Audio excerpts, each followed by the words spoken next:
안녕하십니까. 스토리텔링을 이용한 진료 프로세스 디자인에 대해서 오늘 말씀드릴 성형외과 전문의 작가 김민영이라고 합니다. 반갑습니다. 그동안 의학과 문학의 이 접점에서 혼자 외롭게 분투를 하다가 오늘 의학과 건축학, 디자인학의 교점에서 이미 이렇게 활발하게 활동하고 계시는 선생님들을 만나 뵙게 돼서 반갑고 또 영광입니다. 제가 두 가지를 하고 있다 보니까 아무래도 오늘 제 소개를 먼저 드리는 것이 맞을 것 같습니다. 저는 서울의대를 졸업하고 서울대학교 병원에서 수련의 전공의를 수료하고 서울대학교 대학원에서 박사를 취득했습니다. 그리고 성형외과 전문의로서 개업한 지 14년 차 되는 개원으로 활동을 하고 있고요. 작가로서는 의사라는 직업 세계에서 번져올린 독특한 소재로 삶과 죽음 그 이면에 감춰진 진실을 일깨우는 소설들을 쓰고 있습니다. 그래서 8개의 시놉시스를 완성하고 현재 이제 4번째 작품을 쓰고 있는 중입니다. 2017년도 7월 달에 신경수, 김영하, 한강, 이정명, 정유정 작가를 관리하는 KL 매니지먼트와 해외 출간 매니지먼트 계약을 맺고 그 다음 해 7월에 가세 출판사에서 소설 마취가 출간이 됐습니다. 그러고 운 좋게도 같은 해 11월에 마취라는 작품으로 화산영화사 영화판권 계약을 맺었고요. 그리고 같은 달에 아마도 올해 이제 12월 달에 출간이 될 것 같은데요. 얼굴이라는 작품도 출판 계약을 맺었습니다. 오늘 제가 이제 스토리텔링을 이용해서 어떻게 하면 진료 프로세스를 효율적으로 디자인할 수 있을까에 대해서 말씀을 드릴 텐데, 그래서 4가지 관점에서 한번 살펴보도록 하겠습니다. 첫 번째로는 왜 스토리텔링이 병원에서 필요할 건가에 대해서 말씀드리고요. 또 두 번째로는 이미 능숙한 스토리텔러였던 의사들에 대해서 예시를 좀 보여드리고요. 그리고 본격적으로 병원에서의 스토리텔링 어떻게 적용할 수 있는지에 대해서 함께 고민해보고, 마지막으로는 전달력을 가진 스토리텔링이란 어떤 것일까 하는 것을 같이 한번 또 요약해보고 마무리하도록 하겠습니다. 자, 그러면 첫 번째 이제 왜 스토리텔링인가에 대해서 한번 말씀드려보겠습니다. 저도 사실은 이제 성형외과 전문의로서 활동하는 의사들이지만 의사들이 흔히 하는 착각들이 있습니다. 첫 번째로 내가 하는 설명을 환자들이 잘 알아듣는 것 같다. 난 참 설명 잘하는 의사다라는 생각들을 흔히들 하죠. 그리고 또 한 가지, 이 정도의 기초적인 영어는 환자들도 알아듣겠지 하는 생각을 합니다. 그리고 이런 상식적인 과정을 이야기하는데 설마 못 알아듣겠느냐. 또 이렇게 자세히 설명했으면 주의사항을 잘 따르고 조심하겠지 하는 생각들을 하죠. 근데 이게 착각일 수 있다는 거죠. 환자 입장에서 한번 속마음을 들여다보겠습니다. 선생님이 설명하는 중인데 말을 끊고 못 알아들었다고 이야기하기 너무 미안하다는 생각을 흔히 하게 되고요. 내가 무식하게 탈론하지 않을까? 창피해서 못 물어보겠어. 그리고 선생님은 매일 하는 일이겠지만 난 처음 듣는 거라 잘 모르겠는데 다시 설명할 시간이 없겠지? 설마 그런 부작용이 다 일어나겠어? 괜히 다 겁주는 걸 거야 하는 생각을 흔히 할 수 있을 것입니다. 근데 문제는 의사와 환자 사이의 이런 이해 간극 때문에 여러 가지 부정적인 결과들이 생길 수 있다는 거죠. 예를 들어서 보험이나 금융상품으로 치면 불안전 판매에 해당하는 일이 될 수도 있는 겁니다. 그리고 환자의 의사결정권을 빼앗는 결과가 되고, 시술 전 주의사항을 제대로 이해 못해서 차질을 일으키고, 그러다 보니 수술과 시술의 결과에 나쁜 영향을 가져올 수 있고요. 또 수술이 잘 됐다 하더라도 수술 후 주의사항을 잘 이해하지 못하면 경과에 문제가 발생할 수 있습니다. 그리고 궁극적으로는 의료 분쟁이 생겼었을 적에 이제 설명 의무 위반으로 병원의 행정처분을 받는 그런 결과로 나오기도 하죠. 그럼 어떻게 이 간극을 메울 것인가 한번 고민해 보겠습니다. 제가 작가로서 이제 책을 냈는데요. 흔히들 물어보십니다. 친구들. 몇 권이나 팔렸대? 그렇게 물어봅니다. 근데 한국 사람들이 의외로 책 읽을 시간이 없습니다. 책보다는 동영상으로 주로 정보를 입수하기 때문이죠. 한국인의 독서량을 2015년도 기준으로 알아보니까 1년 평균 8.7권에 불과하다고 합니다. 192개국 중에 무려 166등입니다. 거의 뭐 꼴찌에 가까운 수준이죠. 그런데 알고 보면 이 고령자들마저도 유튜브를 딱 켜면 자신의 취향에 맞는 동영상이 뜨는 걸 경험하는 현재가 바로 그 초개인화 시대라고 볼 수 있습니다. 그런 어떤 알고리즘들에 의해서 자기가 이미 봤던 동영상들, 그런 기준을 가지고 이렇게 추출해서 띄워주는 거죠. 그래서 단순하게 의사가 의학적인 내용을 읽어주고 주의사항을 말로 이렇게 읽어주는 것만으로는 역부족이지 않을까 하는 생각을 할 수 있는 시대인 거죠. 그래서 환자의 관심에 맞는 스토리로 뭔가를 들려주면 어떨까. 그래야지만 이 주의를 기울이지 않을까 하는 생각을 하게 되고요. 또 그 스토리는 환자 한 사람 한 사람이 그 다 다른 개별적인 입장에 맞아야 되고 자신이 처한 구체적인 단계에 맞아야 합니다. 그러니까 상담하러 올 때 틀리고 또 수술 받으러 온 날 틀리고 또 치료 받으러 온 날 다 틀리다는 거죠. 그래서 소설의 작법에서 이런 내용들이 있습니다. 시간과 장소의 구체적인 배경 위에 주인공을 세워라. 그리고 좌절과 극복의 극적인 스토리가 있어야지만 독자가 몰입할 수 있다는 거죠. 그렇게 할 때 주인공에게 자기 동일시가 이루어지고 감정적으로 몰입하여 끝까지 듣고 오랫동안 이제 기억할 수 있는 거죠. 자, 그렇다면은 이 스토리를 이야기하고 또 원하는 것이 우리의 본능에 혹시 새겨져 있지 않느냐 하는 측면 한번 말씀드려 보겠습니다.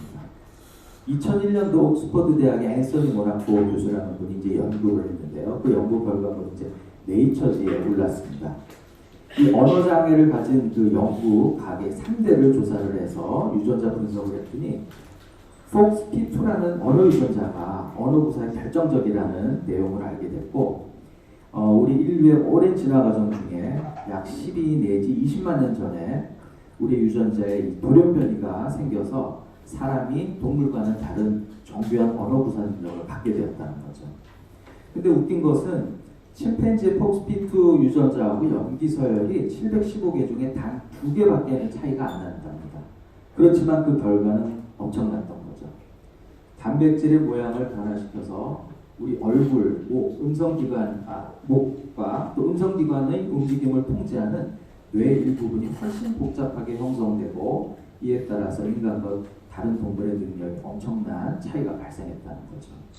그래서 이 변화의 역사가 호모사피엔스의 역사와 거의 일치한 겁니다. 즉 인간은 날 때부터 유전자에 본능적으로 이야기할 수 있는 능력, 또 이야기하려는 능력을 갖추고 태어난다는 거죠. 또 한 예를 보여드리면 하버드대 인지심리학 교수 제롬 브루너라는 교수님께서 연구를 해보니까 이 옹알이밖에 할 수 없는 유아들도 말을 배우기 전에도 이 몸짓, 표정, 짧은 감탄사로 자신의 감정을 표현하고 짧지만 완결된 어떤 이야기를 전하기를 원하고 있다는 거죠.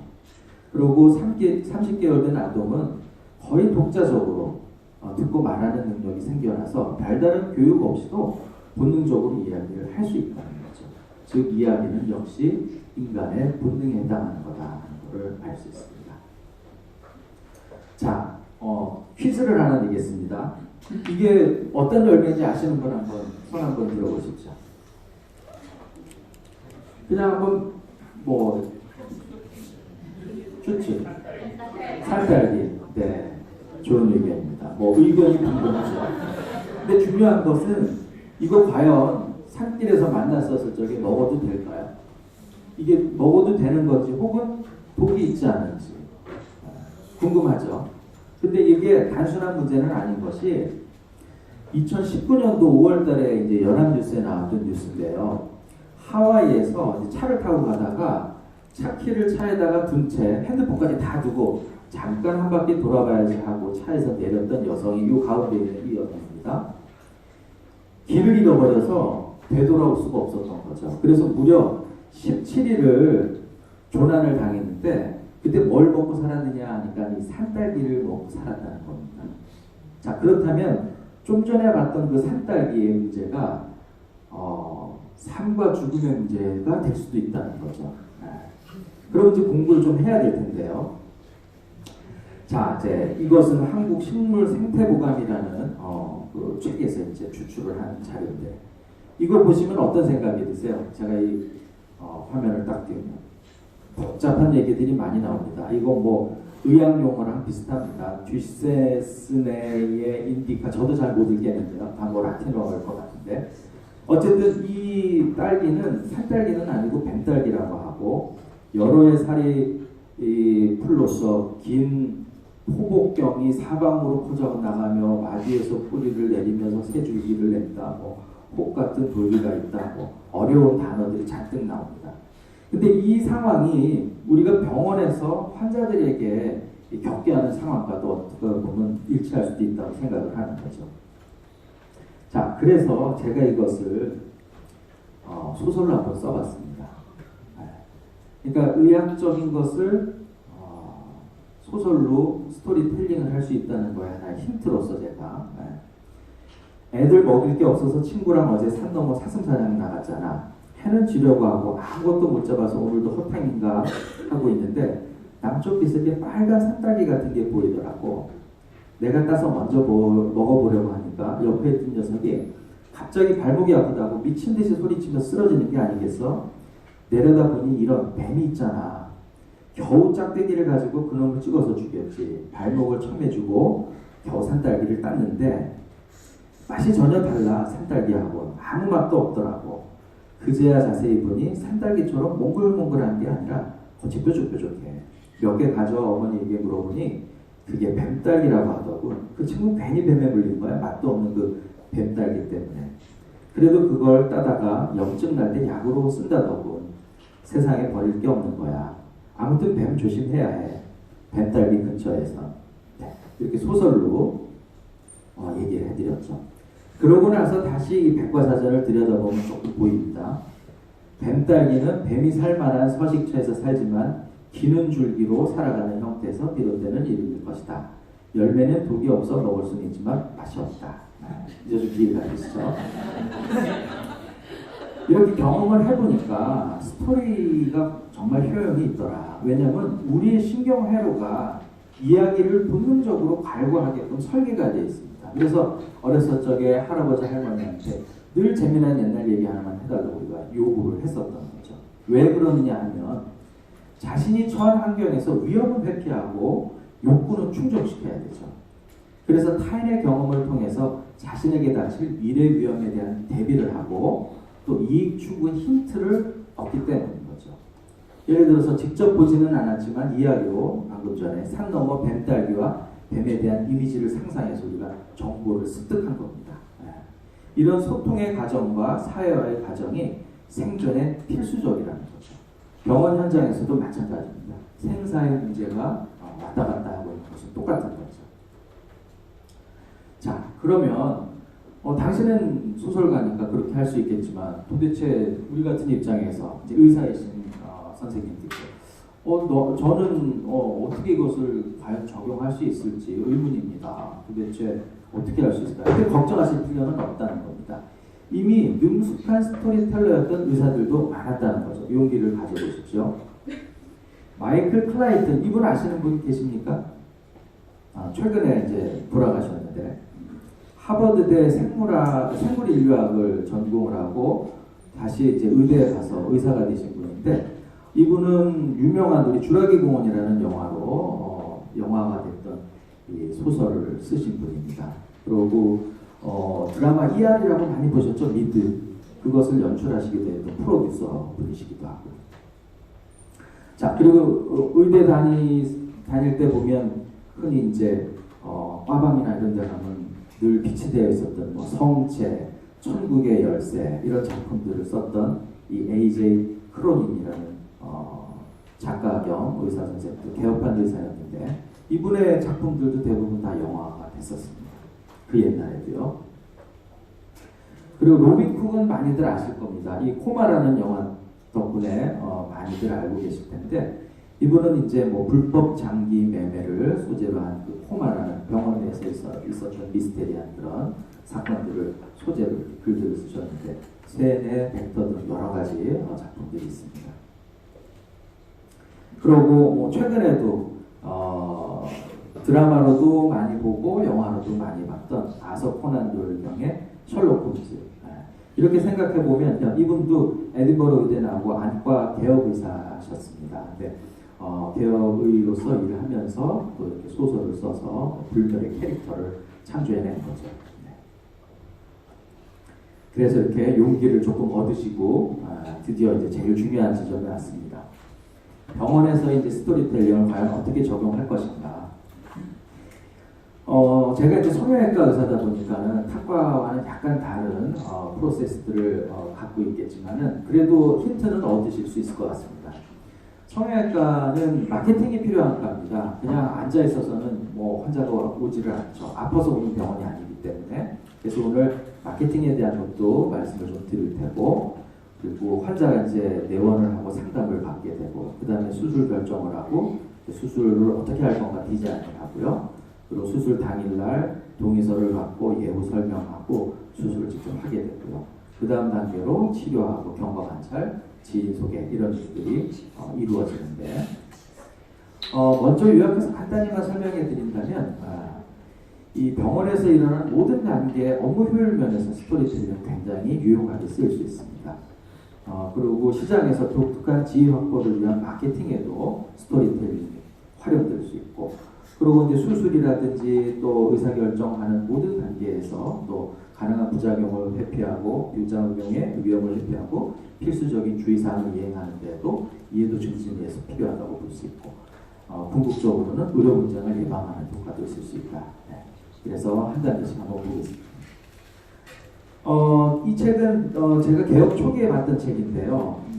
환자들의 머릿속에서 사실은 소비자의 머릿속에서 어떤 일이 일어나느냐, 그래서 그 뇌의 일정 부분을 우리가 차지해야지만 시장에서 어떤 독특한 지위를 확보할 수 있다는 책인데 현대는 의료 과잉의 시대라고 생각합니다. 아까도 말씀해 주셨지만 최대 규모, 최저 수가라는 단순한 스토리만으로는 환자를 설득하기가 어렵습니다. 그래서 새롭고 독특한 뭔가의 스토리를 가져와야지만 소비자의 뇌의 한 부분을 선점할 수 있다. 이렇게 얘기를 드릴 수 있습니다. 자, 그렇다면 마케팅을 과연 어떻게 할 것인가? 이 보랏빛 소가 온다는 책도 아주 예전에 나온 책입니다만 최근에 또 이 편도 나온 걸로 알고 있습니다. 세스 고딘이라는 작가가 쓴 책인데요.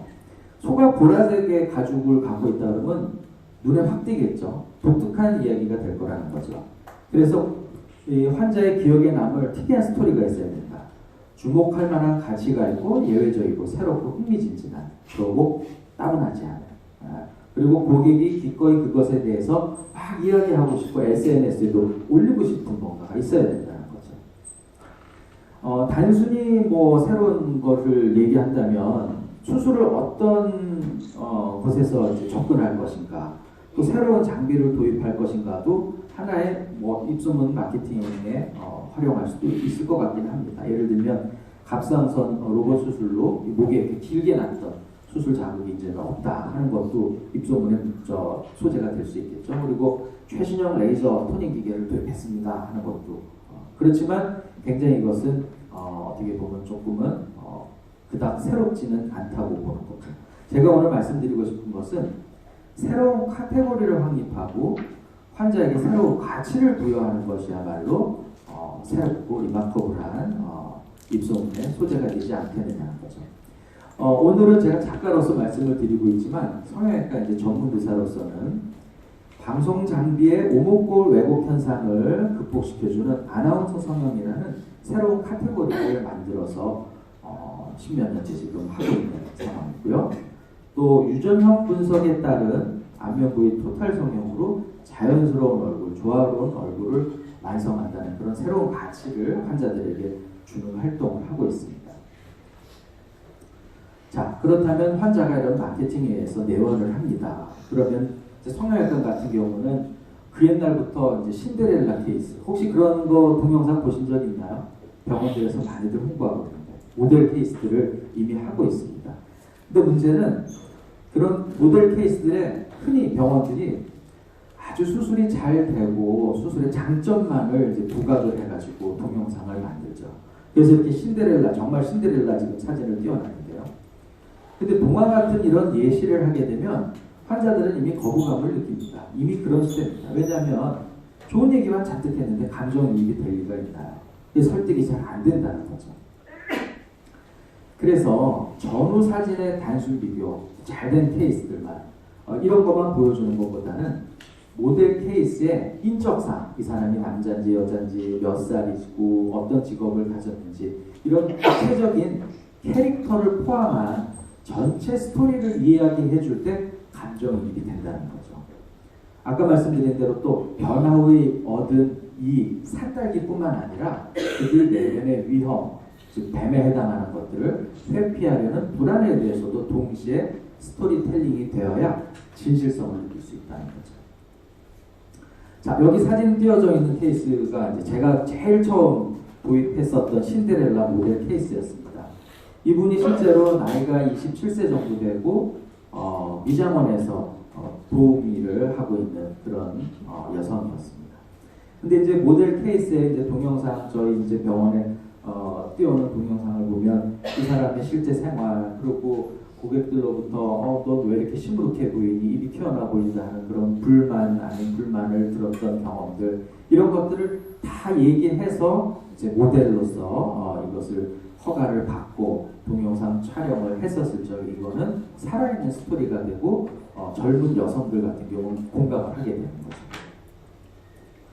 그래서 이제 성형외과 같은 경우에는 항목이 무지하게 많습니다. 저희 죄송합니다. 머리끝부터 발끝까지 다 수술하거든요. 모발 이식도 합니다.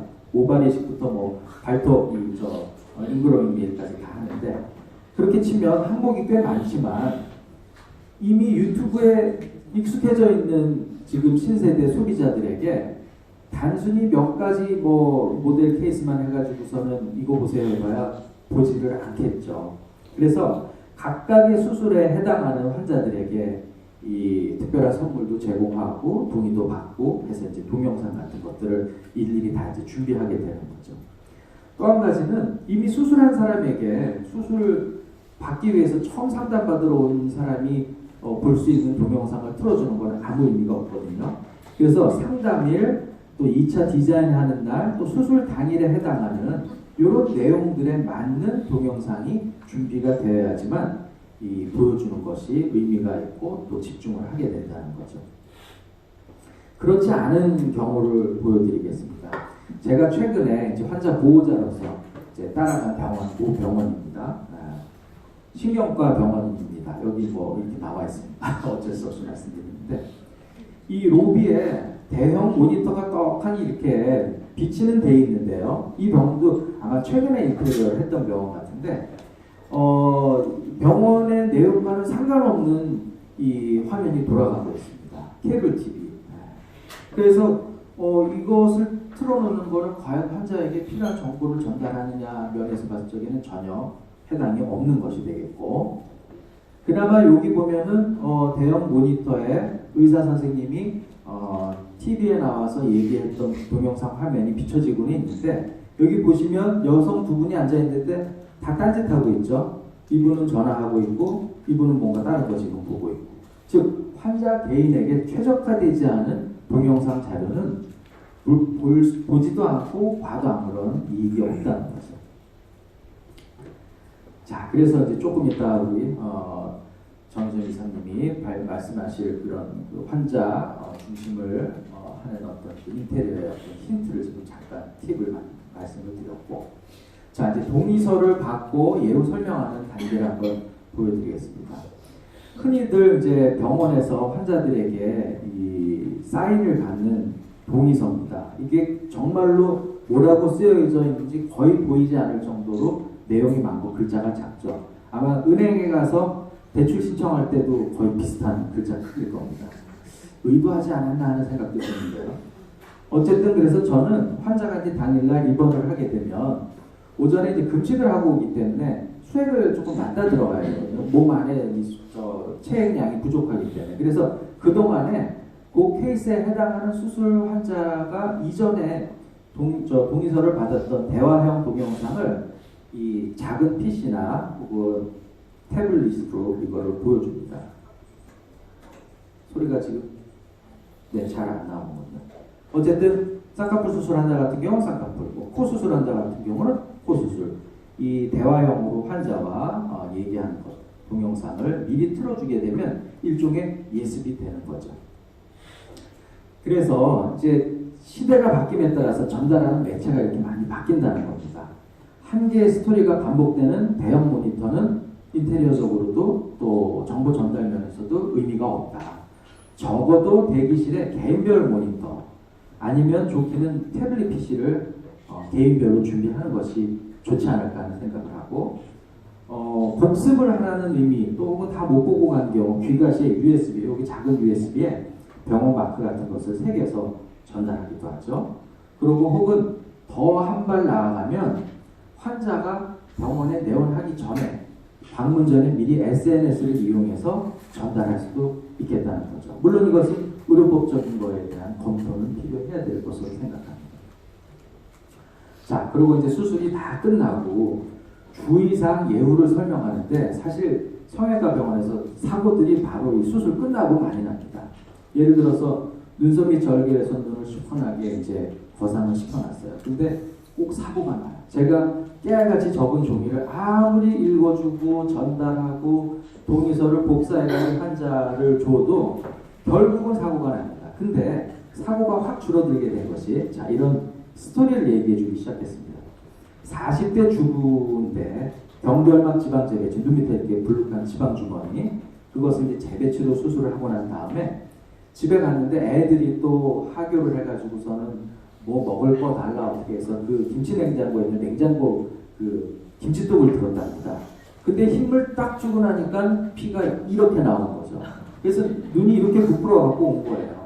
근데 이 얘기를 딱 해준 이후로부터는 이런 사건들이 별로 안 생깁니다. 왜냐하면 기준이 생기는 거예요. 아, 그 사각형 김치독만 들어도 압력이 높아지는구나. 사고가 터질 수 있구나. 그러니까 환자들이 바로 인식을 하는 거죠. 그리고 또 장기적인 부작용이 났던 케이스. 20대 젊은 미용 직장인 환자였는데 여자분이었는데 눈썹 및 절개 컵을 하고 요거를 가리겠다고 매일 눈화장하고 눈썹을 또 닦아내고 그랬던 거죠. 근데 이게 수술 초기에 장기간 그렇게 화장을 하게 되면 흉터가 넓게 형성이 돼버리거든요. 그럼 1년 지나면 그거 더 보기가 싫어지는데 이런 거를 아무리 제가 말리고 설명해도 안 되지만 이런 샘플 케이스를 딱 나이대에 맞는 얘기를 해주게 되면 기억을 잘 하는 것 같습니다.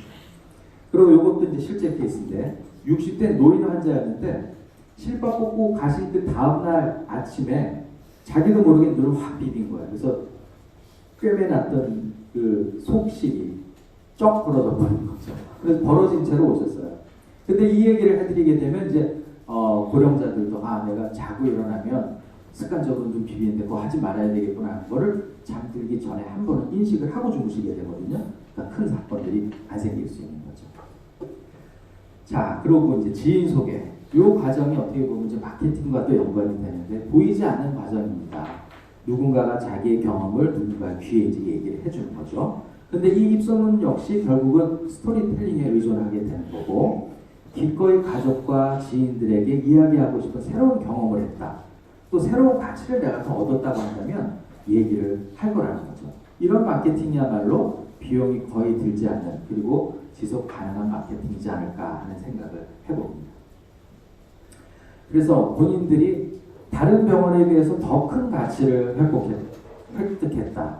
혹은 더 큰 위험을 내가 어떻게 현명하게 또 회피했다는 스토리들은 자발적인 입소문의 소재가 되는데 저희 병원 같은 경우는 누군지는 얘기 안 했지만 그래도 제가 책으로서 TV 앵커들 많이 수술을 해줬다는 거를 이분들이 이제 책을 통해서 또 접하게 되는데 그러면 TV 뉴스 아마도 누구일 것 같아 하면서 입소문을 또 내죠.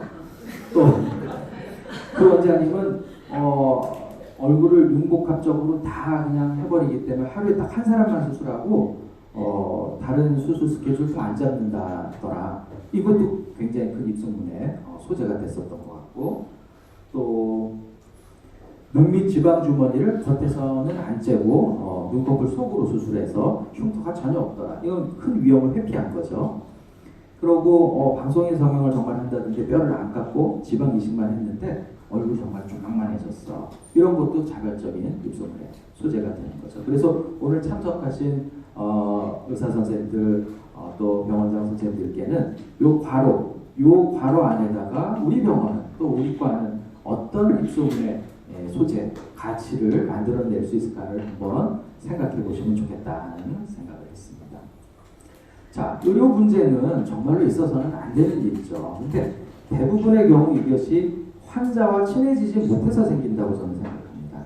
의료진이 기계적으로 환자를 대하고 존중받지 못하고 무시당했다는 감정의 문제가 대체적으로 개입이 되어 있고요. 결국 문제의 이 귀결은 설명의무 위반으로 다 귀결됩니다. 그럼 우리가 빠져나갈 방법이 없죠.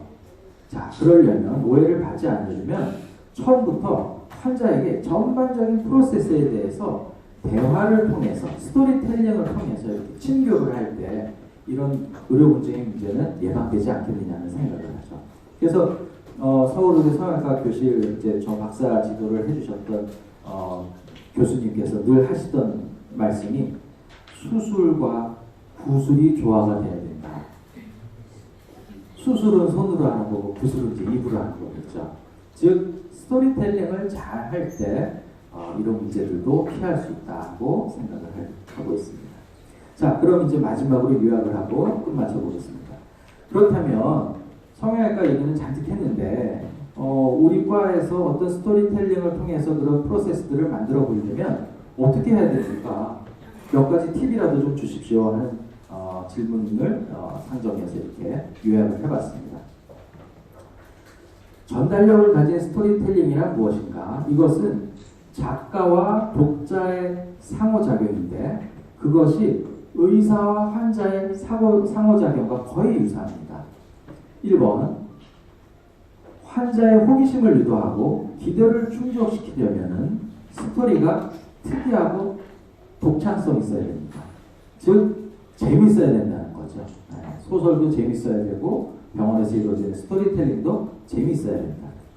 두 번째, 일방적인 서술이나 설명이 아닌 20개씩 퀴즈가 효과적이다. 아까도 조용히 계시다가 제가 뱀딸기였죠. 뱀딸기 사진을 딱 띄워놓고 질문을 던지니까 아주 눈빛이 초롱초롱해지신 걸 제가 느꼈거든요.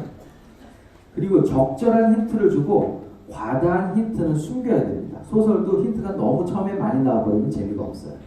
그리고 호기심을 적절히 이어가고 끌어가는 것이 필요하고 그래서 퀴즈가 너무 쉬워도 바로 끝나버리겠죠. 뭐 셜록 홈즈 너무 쉽지는 않죠. 끝나고 나서 다 보면 아 맞다 그랬지 하고 그런 인식을 갖게 되는데 또 너무 어려우면 중도에 포기를 하게 되니까 이런 테크닉 내지 힌트는 조금 갖고 계시는 게 좋을 것 같습니다.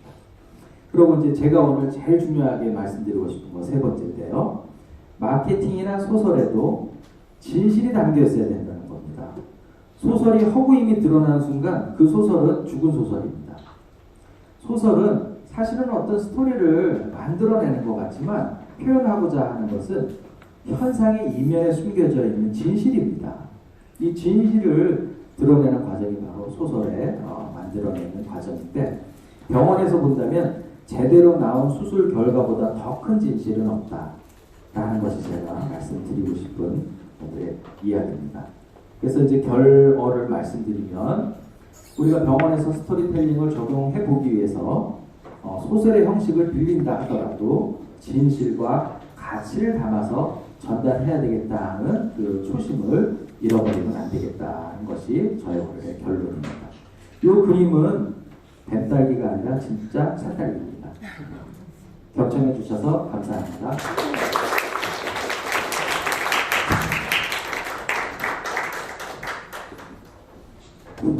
네, 김유명 작가님 감사합니다. 사실 처음에 그 딸기, 뱀딸기 저 알고 있었거든요. 제가 어렸을 때 먹어봤는데 정말 맛이 없습니다.